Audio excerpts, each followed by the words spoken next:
பொறுமை என்பது தூய ஆவியினுடைய கனிகளில் மிக முக்கியமான ஒன்று. ஆண்டவருடைய அன்பு நிறைந்த குழந்தைகளே, இப்போது இருக்கிற இந்த காலகட்டம் எப்படிப்பட்டது என்பதை நாம் அறிந்திருக்கிறோம். குறிப்பாக அரசியல் சூழல்களாக இருக்கட்டும், நாடுகளுக்கு இடையிலே இதோ போர் நடந்து கொண்டிருக்கிறது, வான்வெளி தாக்குதல் நடந்து கொண்டிருக்கிறது.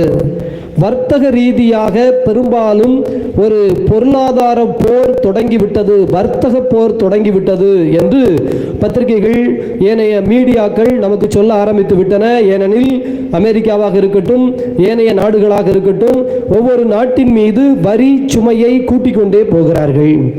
பிரியமானவர்களே, எனவே ஏறக்குறைய நேரடியாக தாக்குதல்கள், வர்த்தக ரீதியான தாக்குதல்கள், இன்னும் கிருமி வைரஸ் மூலமாக பல்வேறு வகையான தாக்குதல்கள் என்று மக்களுக்கு மத்தியிலே அவநம்பிக்கையை விதைக்கின்ற, தீமையை விதைக்கின்ற பல்வேறு வகையான சூழல்கள் உலகத்தில் நடந்து கொண்டிருக்கிறது.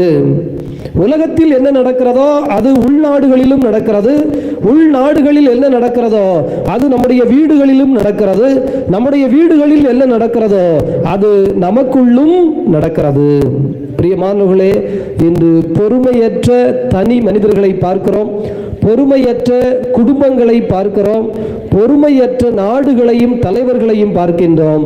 ஆகவே பொறுமை என்பது இந்த காலகட்டத்திற்கு கட்டாயமான தேவைப்படுகின்ற ஒரு புண்ணியமாக இருக்கின்றது. பிரியமானவர்களே, இஸ்ராயேல் மக்கள் எகிப்தை விட்டு வெளியே வந்து விட்டார்கள். இப்போது பாலும் தேனும் பொழிகிற கானான் தேசத்திற்குள் போக வேண்டும். அதற்கு தான் கடவுள் அழைத்து கொண்டு வந்தார். எத்தனை நாளைக்குள்ள போனோம்? எத்தனை நாளைக்குள்ள போனோம்? 10 நாளையில் போகணும். இன்னும் சில ஆட்களுக்கு சீக்கிரமாக போகணும். எப்படி போகணும்? ரொம்ப சீக்கிரமாக போகணும். இந்த எங்கேயாவது வரிசையில் நிற்கும் போது கவனிங்கண்ணே, ரேஷன் கடையாக இருந்தாலும் சரி, ஒரே வரிசையாக இல்லாமல் 2 வரிசையாக நிற்கிற இடத்துல நல்லா கவனமாக கவனிங்க. 2 வருஷம் அப்படியே போயிட்டு இருக்குமா, இங்கே நிற்கிற ஒரு ஆள் இந்த வருஷம் சீக்கிரம் போகிற மாதிரி தெரிஞ்சோடனே விருட்டு இங்கே என்ன செய்யும்? கிராஸ் அடிக்கும். இதில் நிற்கிற ஆள் ஐயோ அந்த வருஷம் தான் போகுதுன்னு, பிறகு இந்த வருஷத்தில் பார்த்தீங்கன்னா நின்றும். அவன் முன்னாடி ஏதோ வேலையாயிரும், பிறகு ஐயோ அங்கே போய் சண்டை போடும், நான் இங்கே தான் நின்னேன் அப்படின்னு. இல்லை நீ நிற்கலை அப்படிம்பாங்க. நான் நின்னேன், இன்னார்ட்ட கேளு, பிறகு எதுக்கு அங்கே நின்னேன்? அவ்வளோதான் பொறுமை. பிறகு கடைசியில் மாற்றி மாற்றி மாற்றி மாற்றி நின்றுட்டு கடைசியில் வேலை நடக்காமல் வந்த ஆட்களும் இருக்காங்க. பிரியமானவர்களே, இது அன்றாட வாழ்க்கையில் தினசரி நிறைய நடந்து கொண்டிருக்கிறது. இப்போ இந்த இஸ்ராயேல் மக்கள் எகிப்தை விட்டு வெளியே வந்து விட்டார்கள். நெடுஞ்சாலை வழியாக கடந்து போனால், இப்போ வேளாங்கண்ணிக்கெல்லாம் நம்ம ஆட்கள் நடந்து போகிறாங்கல்ல, 13 நாள் கணக்கு ஆரம்பிச்சாங்கன்னா எவ்வளோ வெயிலாக இருந்தாலும் போய் சேர்ந்துருவாங்க. இவ்வளோதான் விஷயம்.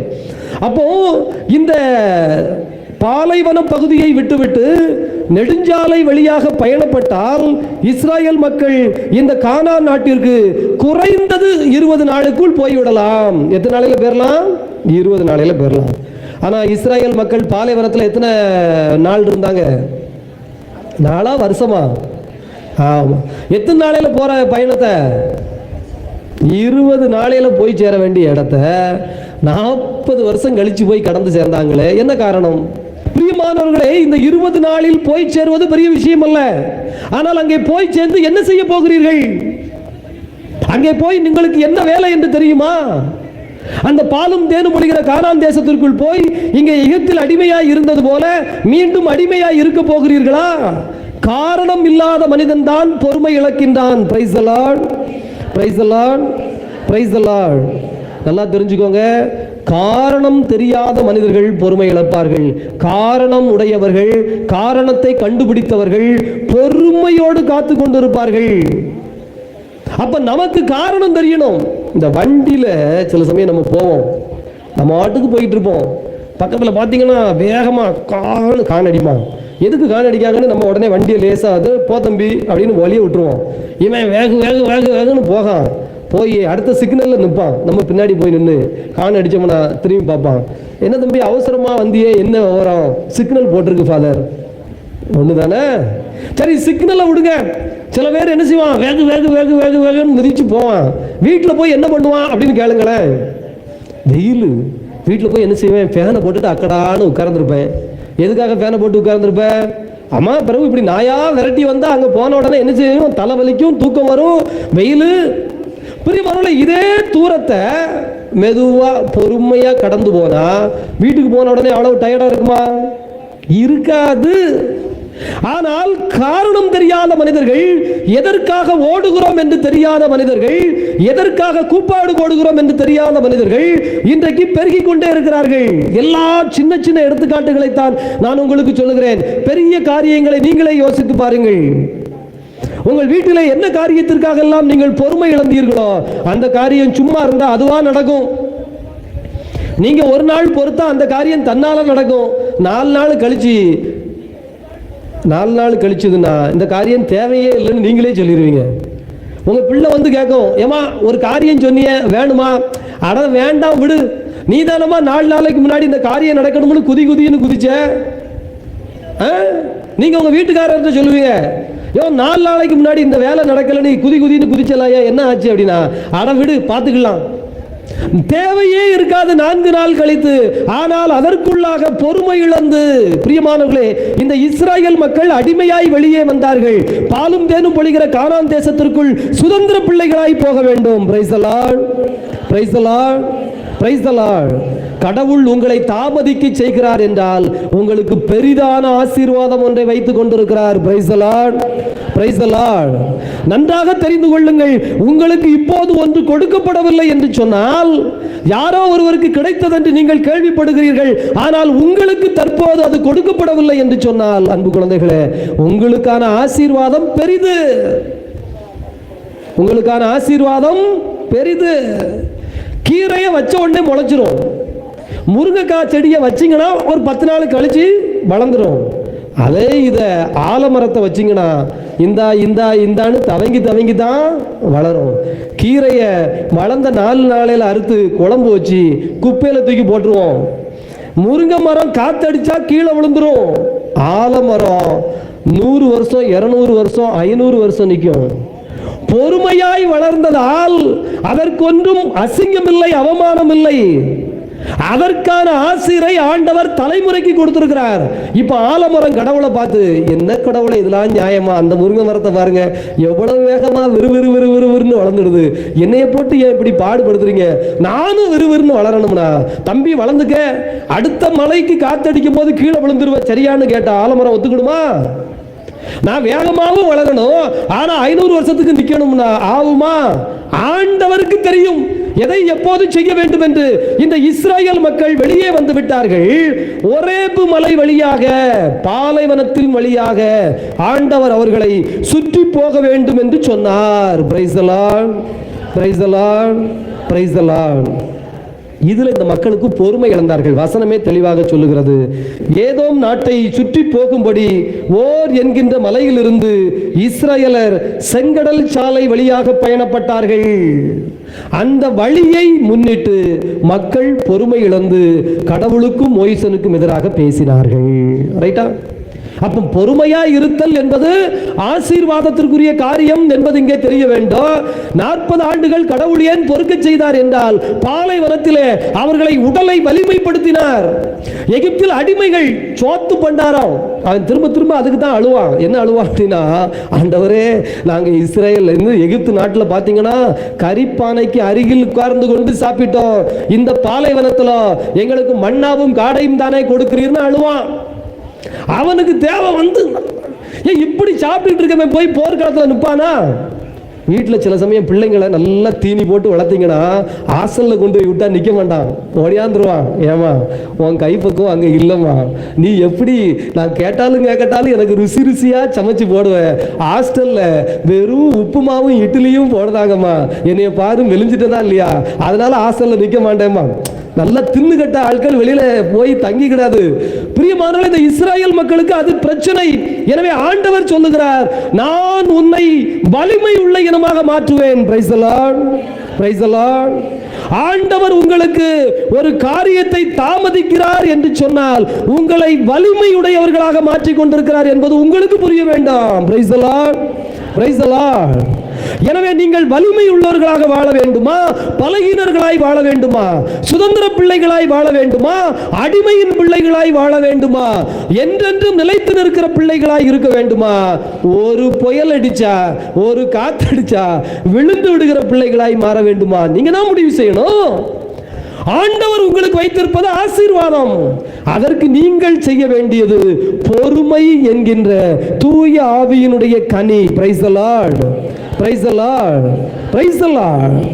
அப்ப 40 ஆண்டுகள் பாலைவனத்திலே பயிற்சி கொடுத்து, போர் பயிற்சி கொடுத்து, உடல் வலிமை கொடுத்து, தண்ணீர் தாகத்திற்கு இதோ தண்ணீரை கொடுத்து, உடல் பசிக்கு மன்னாவும் காடையும் கொடுத்து அவர்களை கானான் நாட்டிற்குள் போகிற பொழுது எத்தனை நாளானாலும் போர்க்களத்தில் இன்று போர் புரிகிற திறமைசாலிகளாக, தைரியசாலிகளாக, எந்த போர்க்களத்திற்கும் அஞ்சாதவர்களாக ஆண்டவர் அவர்களை உருவாக்கினார். எனவே நீங்கள் தாமதிக்கப்படுகிறீர்கள் என்றால், உங்களுக்கு ஒரு காரியம் தாமதித்து வருகிறது என்று சொன்னால், ஆண்டவர் உங்களை தயார்படுத்தி கொண்டிருக்கிறார் என்று அர்த்தம். Price the lord, praise the Lord. இவ்வளோ விஷயம் இருக்கு உள்ள, ரைட்டா? இன்னொன்று முக்கியமானது என்ன தெரியுமா? யாருக்கு தெரியுமா பொறுமை இல்லாமல் போகும்? இப்போ நம்ம சொன்னதெல்லாம் கூட நீங்கள் மறந்துருங்களேன். என்ன எத்தனை நாள் தான் பொறுத்து இருக்கிறது? கடவுள் இந்தா தாரேன்னு அதுக்காக 4 வருஷம், நான் 10 வருஷம் இழுத்தடிப்பார், 10 வருஷமும் நான் வாட்டில் சும்மாவா உட்காந்துக்க முடியும்? அதெல்லாம் முடியாது சாமி. சரி சொல்லுங்களேன் சாமி. பலசாலியா இருக்கணும், வெற்றி வீரரா வாழணும், திறமையோட இருக்கணுங்கிறது முக்கியம்தான். கடவுள் எனக்கு பயிற்சி கொடுக்காருங்கிறது முக்கியம்தான். இவ்வளவு நாள்லாம் தாங்காது சாமி. எத்தனை நாள்னு ஒரு கணக்கு வேண்டாமா? அப்படின்னே நீங்க சொன்னதாகவே இருக்கட்டுமே. பிரியமானவர்களே, இன்னொரு புள்ளி இன்னைக்கு, இது ரகசியம், ஏன்னா ரொம்ப காஸ்ட்லியான விஷயம், அதனால உங்கள்கிட்ட ரகசியமா சொல்றேன், வச்சுக்கோங்க. பிரியமானவர்களே, யாருக்கு தெரியுமா பொறுமையே இருக்காது? இப்போ நீங்க கிளம்பி பஸ் ஸ்டாண்டுக்கு போனீங்க, திருநெல்வேலிக்கு பஸ்ஸில் ஏறணும், பஸ் ஸ்டாண்டில் போய் நின்னீங்க, பஸ்ஸு வர்றதுக்கு லேட் ஆகிடுது, டென்ஷன் ஆகிட்டீங்க, பஸ்ஸில் ஏறி உட்கார்ந்தீங்க, அது ஆலங்குளத்தை தாண்டி போகுது, பஸ்ஸில் டயரு பஞ்சர் ஆகிடுச்சு, வேறு பஸ்ஸில் ஏற்றி விட முடியாது, நீங்கள் ஏறின பஸ்ஸு உங்களுக்கு இலவச பஸ்ஸுன்னு வச்சுக்கோங்களேன். உங்களுக்கு டென்ஷன் ஆகுமா ஆகாதா? போய் சேர நேரமாகுமா ஆகாதா? பிரியமானவர்களே, இதே சம்பவத்தை இப்படி யோசித்து பாருங்க. நீங்களும் உங்களுக்கு ரொம்ப நெருக்கமான உங்க ஃப்ரெண்டும் நீங்க சேர்ந்து போனீங்க. ஏக்கா என்னக்கா அப்படின்னு, ஏக்கா போவங்க, நானும் சும்மா தான் இருக்கேங்க அப்படின்னு அந்த அக்காவும் உங்க கூட வந்துட்டாங்க. இப்போ 2 பேரும் பஸ் ஸ்டாண்ட்ல நின்னீங்க, கதை பேசிக்கிட்டே இருந்தீங்க. என்ன பண்ணிக்கிட்டே இருந்தீங்க? என்ன பண்ணிக்கிட்டே இருந்தீங்க? சும்மா சொல்லுங்க. இதில் என்ன அக்கா அதைத்தானே செய்வோம், கதை பேசிகிட்டே இருந்தீங்க. உங்களுக்கு அந்த அக்கா மேலே பாசம் வேற, ஒரு டீயை வாங்கி கொடுத்தீங்க, டீயும் வடையும் வச்சு நீங்கள் அடுக்கு கதை பேசிக்கிட்டே இருந்தீங்க. நீங்கள் போக வேண்டிய ஊருக்கு பஸ்ஸும் வந்துடுது. பக்கத்தில் நிற்க ஆளு சொல்லும், டீ கடைக்காரன் சொல்லுவான், ஏமா எந்த ஊருக்கு போகணும் கதை பேசிக்கிட்டே நிற்கல, திருநெல்வேலிக்கு போனியா, 2 பஸ் போயிடுது, 3வது பஸ் வந்திருக்கு, ஏற போறியா இல்லையான்னு கேட்பானா இல்லையா? நீங்க தனியா போய் நிற்கும் போது பஸ் வரலையேன்னு கூப்பாடு போட்டு டென்ஷனான ஆளு 2 பேரா கதை பேசுறதுக்கு இருந்த உடனே பஸ் வந்ததை மறந்து நீங்க வாட்டு கதை பேசிட்டு நிப்பீங்களா இல்லையா? நடந்திருக்கா இல்லையா? நடந்திருக்கா இல்லையா? ஏமா நடந்திருக்கா இல்லையா? பிறகு போய் நின்னாச்சு, பஸ் போயிட்டே இருக்கு, பஸ் போற வழியில பஞ்சரே ஆயிடுதுன்னு வச்சுக்கோங்க. நீங்க வாட்டு கதை பேசுவீங்க, எல்லாம் இறங்கி பதட்டத்தில் நிற்கும். பார்க்கட்டும் பார்க்கட்டும். பிரியமானவர்களே, இது நடந்த சம்பவம். ஒரு தடவை டூர் போயிட்டு வருகிற பொழுது வேனு வண்டி பஞ்சர் ஆயிடுச்சு. இப்போ பார்த்தீங்கன்னா 2 பயில நல்லா விளையாண்டுக்கிட்டு இருக்கான். பெரிய ஆட்களுக்கெல்லாம் டென்ஷன், சீக்கிரம் போகணும் சீக்கிரம் போகணும் அப்படின்ட்டு. இந்த பயிலோட நான் கூப்பிட்டு, ஏல இங்கே என்ன நடக்குன்னு தெரியாம நல்லா விளையாண்டுக்கிட்டு இருக்கிறிய, இங்கே பாரு ஆளுக்கு பொசை முட்டிக்கிட்டு வராங்க, இந்தாண்டு பொறுமை இழந்து கிடக்காங்க, உங்களுக்கு என்னடா விளையாட்டு வேடிக்கைமா இருக்குன்னு அவன் சொல்கிறான். ஃபாதர், நாங்கள் வீட்டில் போய் என்ன செய்ய போகிறோம், இந்த பேர் கூட எனக்கு இந்த மாதிரி தான் விளையாண்டுட்டு இருப்பேன். கடந்த இங்கே விளையாண்டானே வீட்டில் விளையாண்டானே எனக்கு எல்லாம் ஒன்று தானே. Price the lord, praise the lord, praise the Lord. பிரியமானவர்களே, வாழ்க்கையில் யாருக்கு பொறுமை இருக்காதுன்னா, யாரு ஆவேசமும் ஆக்கிரமும் பட்டு தட்டப்புடான்னு குதிச்சு எழுந்து பொறுமை இல்லாம துன்பப்படுவாங்கன்னா துணை இல்லாதவர்கள். யாரு? துணை இல்லாதவர்கள். நமக்கு ஆண்டவர் அழகாக சொல்லி தருகிறார். இதோ யோவான் நற்செய்தி நம்ம நிறைய வாசிக்கணும், நல்ல வசனத்தெல்லாம் அண்டர்லைன் பண்ணி வச்சுக்கணும். என்னை அனுப்பியவர் என்னோடு இருக்கிறார், அவர் என்னை தனியாக விட்டு விடுவதில்லை. Price the Lord. நல்ல சத்தமா பிரைஸ் தி லார்ட். என் கடவுள் என்னோடு இருக்கிறார். சொல்லுங்க, என் கடவுள் என்னோடு இருக்கிறார். என்னை படைத்தவர் என்னோடு இருக்கிறார். என்னை தனியாய் விட்டுவிடவில்லை. என்னை தனியாய் விட்டுவிடவில்லை. Praise the Lord. Praise the Lord. நீங்க எத்தனை வருஷம் வாழணும், இந்த வருஷத்துக்குள்ள என்னெல்லாம் செய்யணும், நீங்க என்னென்ன காரியம் எப்பப்போ பண்ணணும், எல்லாத்தையும் அவரு கூட உட்கார்ந்து சொல்லுவாரு. நீங்க உங்க மண்டையில போட்டு ஏத்திக்கிட்டு ஐயோ ஐயோ ஐயோ ஐயோன்னு என்ன செய்ய வேண்டாம், பதற வேண்டாம். நீங்க வீட்டுல போய் சமைக்கலன்னா நேரம் ஆயிருமே, வீட்டுல சண்டை ஆயிருமே அப்படின்னு தடாபுடான்னு பதட்டத்துல வாரீங்க. அல்லது இந்த வீட்டுக்காரர் வெளியில போனாரு, ஐயோ பொண்டாட்டி புரோட்டா வாங்கிட்டு சொன்னால, காடை வாங்கிட்டு சொன்னால, மறந்துட்டுமே அப்படின்னு பக்கத்துல வந்தோடனே தலையை சொரிஞ்சுக்கிட்டே வீட்டுக்குள்ள வரான். நீங்க என்ன பண்றீங்க, ஏன் வாயா உட்காரு இந்தா சாப்பிடு அப்படின்னு அந்த ஆளுக்கு அதிர்ச்சியா இருக்குமா இருக்காதா? நானே ஒன்று வாங்கிட்டு வரல, இவன் இன்னைக்கு நம்மளை காய்ச்சின்னு காய்ச்சிருவான்னு பயந்து போய் வரேன். ஐயோ நல்ல மீன் வந்தது, இந்தா பழம் இருந்தது, நல்ல வேலை வாங்கி சமைச்சேன், இந்தா சாப்பிடு அப்படின்னு. அவன் எல்லாம் சாப்பிட்டு முடிச்சுட்டு மெதுவாக சொல்லுவான், நீ இன்னைக்கு புரோட்டா வாங்கிட்டு வரலன்னு ரொம்ப கோபமாலாம் இருப்பேன்னு நினைச்சேன், நல்ல வேலை நீ வாங்கிட்டு வரலன்னு அவ சொன்னான்னு வச்சுக்கோங்க, உங்களுக்கு எப்படி இருக்கும்?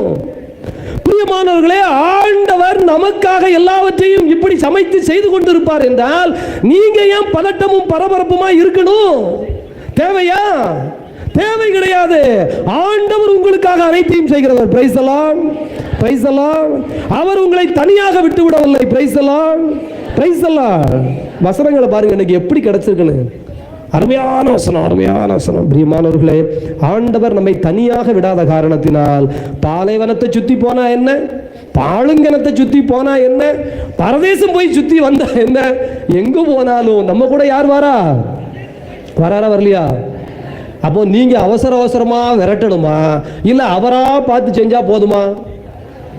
அவரா செஞ்சா போதுமா, நீங்க விரட்டணுமா? சந்தோஷம் எங்க இருந்தா என்ன, கடவுள் கூட தானே. நமக்கு எங்கேயாவது கூப்பிட்டு போவாங்க, சொல்லுவாங்க சில ஆளுக்கு, ஃபாதர் கொஞ்சம் நேரம் ஆகிடுது ஃபாதர், இந்த பொண்ணு மாப்பிள்ளை வரல ஃபாதர். ஐயோ நான் ரூமில் போனாலும் கண்ணை மூடிக்கிட்டு தான் உட்கார்ந்துருக்க போகிறேன், இங்கேயும் கோயிலில் கண்ணை மூடிட்டு உட்கார்ந்துட்டு போகிறேன், எனக்கு எங்கேனா உட்கார்ந்தா என்ன, நீ பொண்ணு மாப்பிள்ளை வரும்போது வர சொல்லு, பூசியை வச்சுட்டு விடுவோம், பிரச்சனை பண்ணாம போய்யா. இப்போ இதே இது ஆளு யோசிச்சு பாருங்க, வேற ஒரு வேலை இருக்கு அல்லது வேற ஒரு தேவை இருக்குன்னு வச்சுக்கோங்க, பரபரன்னு பதட்டமா இருக்குமா இருக்காதா? எங்க இருந்தாலும் கடவுளோடு இருக்கிறீர்கள். Price the lord. Praise the Lord. நான் எங்க இருந்தாலும் கடவுளோடு இருக்கிறேன். சொல்லுங்க சத்தம், அவ்வளவு சவுண்ட் இல்லையா? சத்தமா, நான் எங்க இருந்தாலும் கடவுளோடு இருக்கிறேன். இதை டெய்லி 50 தடவை சொல்லணும். எத்தனை தடவை சொல்லணும்? நீங்கள் தனியாக இல்லை, கடவுள் உங்களை தனியாக விட்டு விடுவது இல்லை. வசனத்தை பாருங்க, ஐயோ அப்படியே லட்டு சாப்பிட்ட மாதிரி இருக்கா. அவர் என்னை தனியாக விட்டு விடுவதில்லை, என்னை அனுப்பியவர் என்னோடு இருக்கிறார். இந்த 2 வசனம் போதும். அதனால நான் பொறுமையோடு இருக்கிறேன், நான் காத்திருக்கிறேன். பெரிய காரியங்களை செய்கிறவர் என்னோடு இருக்கிறார், சரியான காரியங்களை செய்கிறவர் என்னோடு இருக்கிறார், என்னை திடப்படுத்துகிறவர் என்னோடு இருக்கிறார், எனக்கு ஆறுதல் சொல்லுகிறவர் என்னோடு இருக்கிறார், எனக்கு வலிமை தருகிறவர் என்னோடு இருக்கிறார், எனக்கு வெற்றி தருகிறவர் என்னோடு இருக்கிறார். எத்தனை என்னோடு! அப்ப அவரோடு இருந்தால் போதுமா போதாதா? அப்படியே கண்ணை மூடுங்க. பிரியமானவர்களே, நல்ல வசனம் மனப்பாடமா வீட்டில் போய் என்ன செய்ய போறோம், சொல்ல போறோம். இப்ப உள்ள வாங்கி ஜெபிச்சிருவோம். அருமையான காரியம். ஆண்டவருடைய அன்பு குழந்தைகளே, இதோ பொறுமை என்கின்ற ஒரு ஆசீர்வாதமான தூய் ஆவியினுடைய கனி நமக்குள்ள இந்த நாளில் அப்படியே மலரட்டும். தூய் ஆவியானவர் நமக்குள்ள அப்படியே இறங்கி வரட்டும். அற்புதத்தின் காரியம் நமக்குள்ள அப்படியே இறங்கி வரட்டும். ஆசீர்வாதத்தின் காரியம் நமக்குள்ள அப்படியே இறங்கி வரட்டும். ஆண்டவர்கிட்ட ஜெபிங்க. இயேசுவே, இது தெரியாமல், நீர் என்னோடு இருக்கிறீர் என்பது தெரியாமல், நீர் எனக்கு வழிகாட்டி கொண்டிருக்கிறீர் என்பது தெரியாமல், நீர் என்னை திடப்படுத்தி கொண்டிருக்கிறீர் என்பது தெரியாமல், நீர் எனக்கு பெரிய காரியங்களை வைத்துக் கொண்டு காத்து கொண்டிருக்கிறீர் என்பது தெரியாமல், ஆசீர்வாதத்தின் தகப்பனே, நான் தனியாய் கிடந்து பாடுபடுகிறேன் என்றோ, இல்லை என்றால் எனக்கு வெற்றி இல்லாமல் போய்விடும், காலதாமதம் செய்து கொண்டேன் என்றால் எனக்கு கிடைக்க வேண்டியது கிடைக்காமல் போய்விடும் என்று பல்வேறு சமயத்திலே ஆத்திரப்பட்டு அவசரப்பட்டு இதோ பொறுமை இழந்தவனாய் என் வாழ்க்கையிலே நான் செய்து கொண்டிருக்கிறேன். ஆசீர்வாதத்தின் தகப்பனே, எனக்கு பொறுமையை தாரும் தகப்பனே. இதோ என் குழந்தைகளை நான் பல்வேறு சமயத்திலே திட்டிவிட்டு இதோ என் மனைவியோடு நான் சண்டையிட்டு விட்டு பிறகு யோசித்து பார்க்கிறேன், எதற்காக இந்த சண்டை? என் கணவனோடு நான் பல சமயங்களில் இதோ சண்டையிட்டு விட்டு யோசித்து பார்க்கிறேன், எதற்காக இந்த சண்டை, எதற்காக இந்த தேவையில்லாத வாக்கு ஆசீர்வாதம் என்று. ஆசீர்வாதத்தின் தகப்பனை பொறுமை இழந்து விடுகிற உமது அன்பு பிள்ளைகள் உமது பாதத்திலே நம்பிக்கையோடு ஜெபிக்கிறோம். நீர் எங்களோடு இருக்கிறீர், நீர் எங்களுக்காக அனைத்தையும் செய்கிறீர். இதோ இஸ்ராயேல் மக்கள் பாலைவனத்தை சுற்றி வர வேண்டும் என்பது உமது விருப்பம் என்றால் ஆசீர்வாதத்தின் தகப்பனை நான் உடன்படுகிறேன். நீர் தரும்போது பெரிதாய் தருகிறீர், நீர் தரும்போது ஆசீர்வாதமாய் தருகிறீர், நீர் தரும்போது நல்லதாய் தருகிறீர். நீர் தந்தீர் என்பதல்ல, நல்லதாய் தந்தீர் என்பதை நான் மகிழ்ச்சி அடைகிறேன். ஆசீர்வாதத்தின் தகப்பனே உமது அன்பு பிள்ளைகள் நாங்கள் ஜெபிக்கிறோம். பொறுமையால் நிரப்ப, பொறுமையின் குணத்தால் நிரப்ப, அதனால் எங்கள் வாழ்வு உயர்வதாக. நீர் தருகிற காரியத்திற்காக அருமையாய் காத்திருக்கிற நாங்கள் உம்மோடு பேசிக்கொண்டு, உம்மோடு உரையாடி கொண்டு, உம்மோடு உறவாடி கொண்டு வாழுகிற ஒரு வாழ்க்கையை வாழ எங்களுக்கு அருள் தாரும். ஆண்டவரே ஜெபிங்க. எப்போதும் கடவுளோடு பேசணும். ஒரு நாளைக்கு 50 தடவை சொல்லணும், என்னை படைத்தவர் என்னோடு இருக்கிறார், எனக்கு வலிமை தருகிறவர் என்னோடு இருக்கிறார், என் ஆறுதலின் தெய்வம் என்னோடு இருக்கிறார், என் ஆண்டவர் இயேசு என்னோடு இருக்கிறார், எனக்காக சிலுவை சுமந்தவர் என்னோடு இருக்கிறார், எனக்காக வலிமை சேர்க்கிறவர், எனக்கு வெற்றி தருகிறவர் என்னோடு இருக்கிறார். என்னை அவர் தனியாக விட்டுவிடவில்லை, என்னை அவர் தனியாக விட்டு விடுவதில்லை, என்னை அவர் தனியாக விட்டு விடுவதில்லை. எப்போதும் நான் கடவுளோடு இருக்கிறேன். ஆசீர்வாதத்தின் தகப்பனே இந்த காரியத்தோடு இணைந்து ஜெபிக்க இந்த நாளில் உம்மை நோக்கி தொடர்ந்து ஜெபிக்கிறோம். எல்லா காரியத்தையும் ஆசீர்வாதமாய் கொடும், சிறப்பான காரியமாய் கொடும், பெருமையான காரியமாய் கொடும், நிறைவின் காரியமாய் கொடும். ஆமென், ஆமென், ஆமென்.